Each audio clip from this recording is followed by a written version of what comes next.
you've watched any of my previous videos, you'll know that this table has seen a lot of action.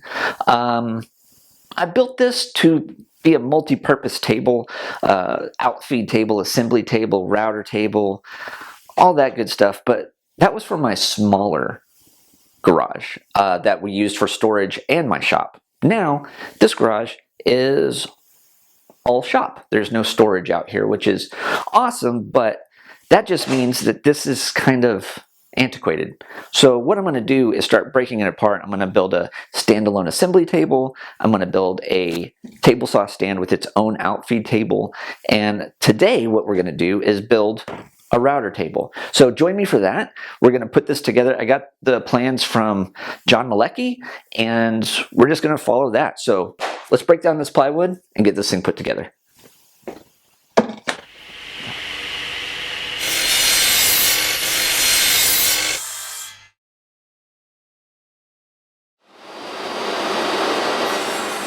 First, we're just going to start off by cutting down all the plywood and hopefully not knocking over the camera.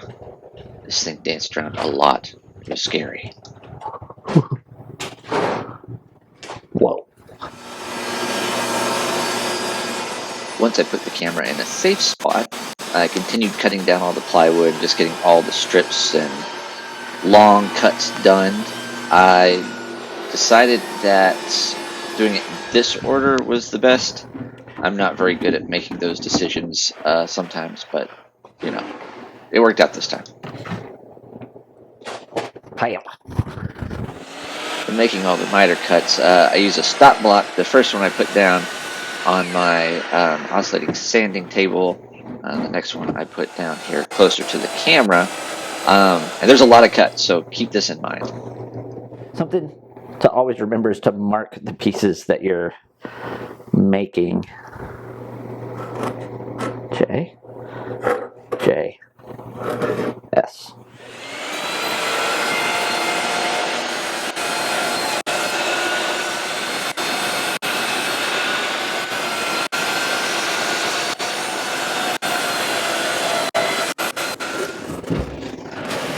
Now, kind of done with the miter saw. Now I'm going to use my track saw and make these cross cuts. Doing this on the table saw would be way too dangerous and my miter saw doesn't reach. This is actually probably the best usage. And then now I'm going to cut all the smaller pieces down. Most of this was cutting down all the plywood. This was a fun project, but lots of cut. All right, so next, we're going to put this thing together. We got everything cut for the most part, and then we're going to put it all together using glue and pocket holes, which I know some people are hating on pocket holes. I really don't know why. They've never done me wrong. So anyway, let's get to drilling some holes and starting to put everything together.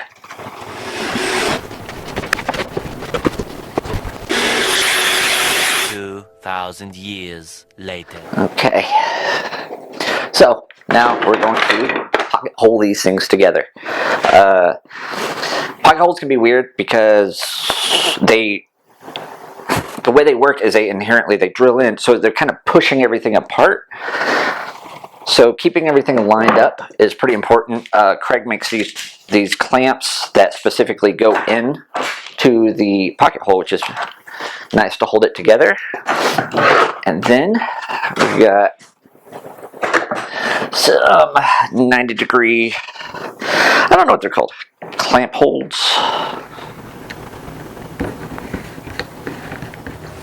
Getting all of the screws for the pocket holes put in does take some time, especially using those clamps, but it's better to take your time, take a long time, get everything right the first time, which is not something I always do, but you know, third time's a charm, as they say.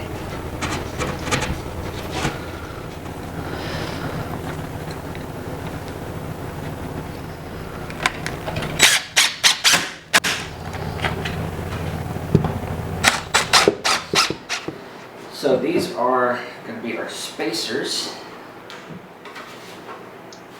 Those spacers are actually the interior vertical walls, or the outside walls of the router chamber or dust chamber or whatever you want to call it.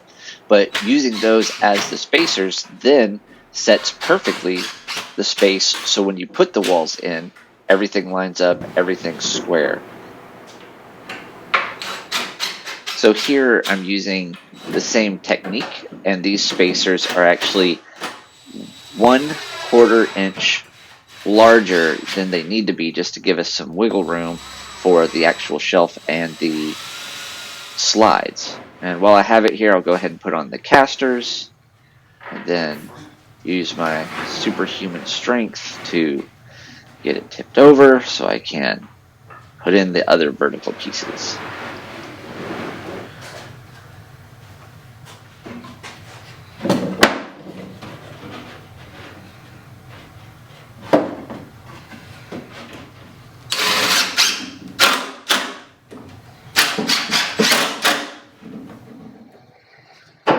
Alright, now I'll have to clear a bunch of this off so I can cut the back piece, which I guess I could have done it in a different order, but, you know, I didn't.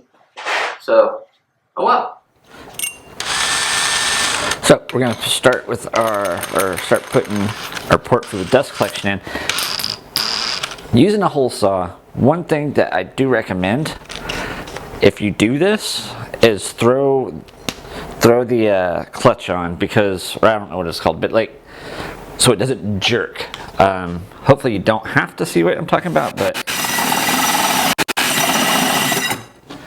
okay. So I got half that, and I'm gonna go to the other side and drill through just so there's no tear out. This is gonna be a stretch, literally.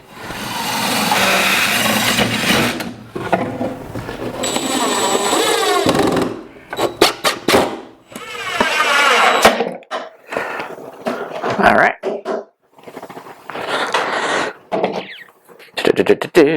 And then we're going to put this on here later. And we have probably put, I don't know how I'm going to do this. We'll figure it out. Okay. And that's how you cut the grooves. I forgot to hit record. Now we're just going to use some 1/4 inch plywood to fit in those 1/4 inch grooves that I did not film getting cut. But these are just going to be the drawer bottoms. Alright, let's get these drawer boxes put together. Now we'll just get these pocket holes screwed together.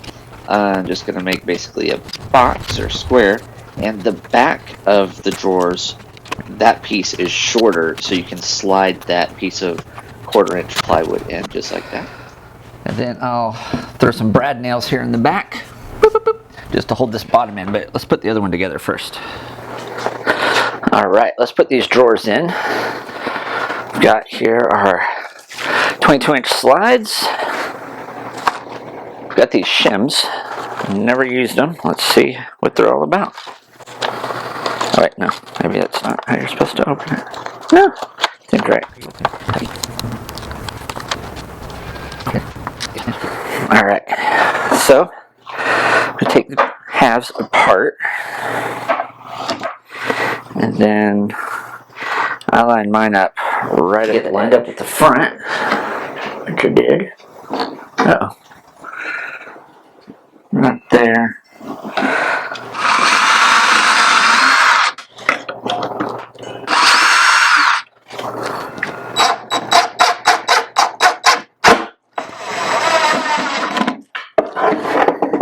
Alright, let's see if we can get a better angle over here.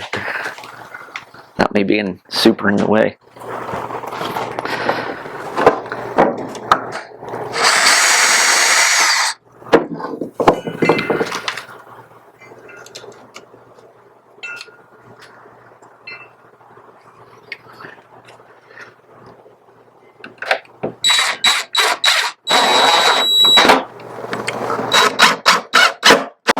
Alright. Take these out. Okay, so basically what we do is we put the drawer in, and I've got the 1/4 inch spacers under the edges here, so it's lifted up that same 1/4 inch that we use for these, and we just pull this out till it's flush. What's up? What says that I can't use any Nerf guns? Tell them they're wrong. Alright, now we're going to put in holes for the router bits. Let's see. These are 6 inches. 30, so let's do like an inch and a half. There's no real measurements that I can say are the best here. I just went 1.5 inches from both sides, and then 3 inches in, which is about the center, and just marked them. Made sure, I think I put 13 down. And what I'm doing here is just using this, I believe, spade bit, and I go in a good portion of the way from one side, and then flip it over and go in from the other side to prevent tear out. And then now, once again, pocket hole screws, putting these together, using those clamps, using spacers when need be, and just getting it put together. And it looks really cool. We'll see everything here in just a second once we get it put in. And this is kind of the same thing. Just use spacers, put them in, just like the drawers down below.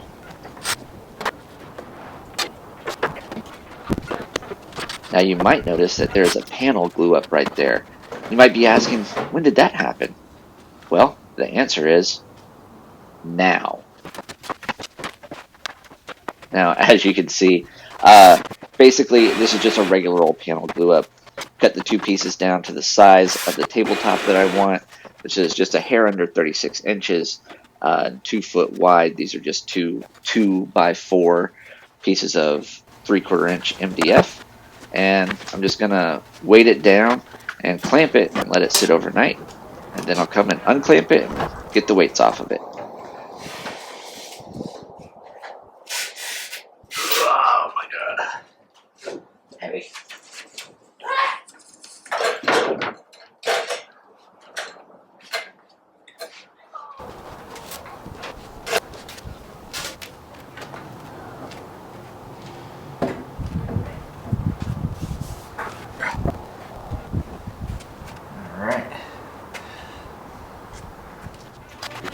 Now that I've got the table located on the base where I want it, I'll just use some 1-inch screws and screw it in. Now let's talk about our hardware. This is a Rockler router insert, and then let's look at that router itself. For my router table, I am using this Triton. I think it's like a, let's say here maybe. Well, it's nice because it accepts both 1/2 and 1/4 inch collets. Bits. It has 2 collets, and it's either like it's like 2 or 3 horsepower. I don't know, but the thing I liked about it is, obviously plunge base, but you can under table mount it, and it has an adjustment. Where's the adjustment?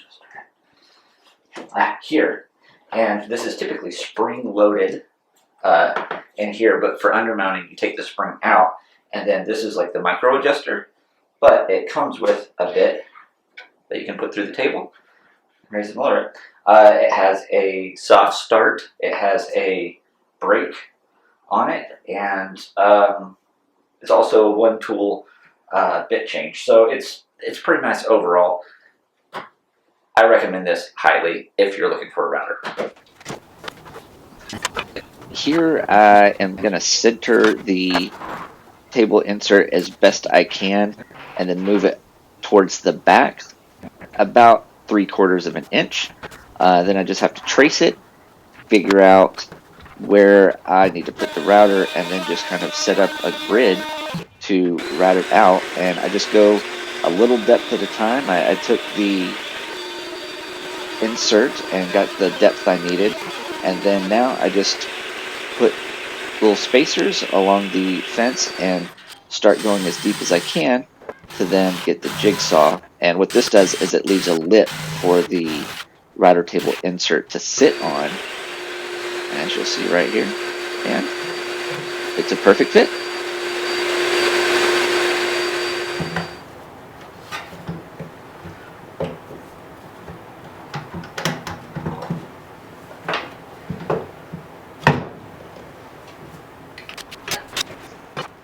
Now we'll take the rest of the hardware, the miter slot and the T-track, and I'm just going to use my panel surfacing bit, which is 1 inch wide, which is the same dimension as the miter channel there. So I'm just going to take a few passes, and then once I get it put in there, I will then put in the T-track slots. Now, one cool thing is that I just used clamps and a piece of wood and moved it to the other side. Forget to clamp down the first clamp, and you know what, not a big deal. There's just a little nick. So of course I also tightened down the back clamp, right? I didn't. So I didn't even notice it till it was too late. So now I've got this big notch taken out, but oh well, it's just shop furniture. I don't care, and I didn't cry about it later. So now I am going to start gussying this thing up. This is just some sanded plywood. I'm going to cut it down to make the drawer fronts. Putting the drawer fronts on, there's a bunch of different techniques. I just use clamps and then hammer them home. Now I have all this teak left over from somebody giving me some and just old projects, so I'm making it kind of look nice. Make a little frame for the door, throw just a regular old piano hinge that I had from yet another project in the past, and just kind of put it all together, give it some pizzazz, put some hardwood around the very top of it, put some teak handles there, put the door on, and this thing is about wrapped up.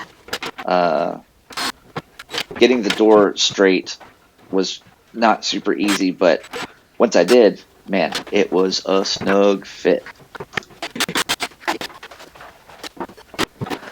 All right, so we're getting done.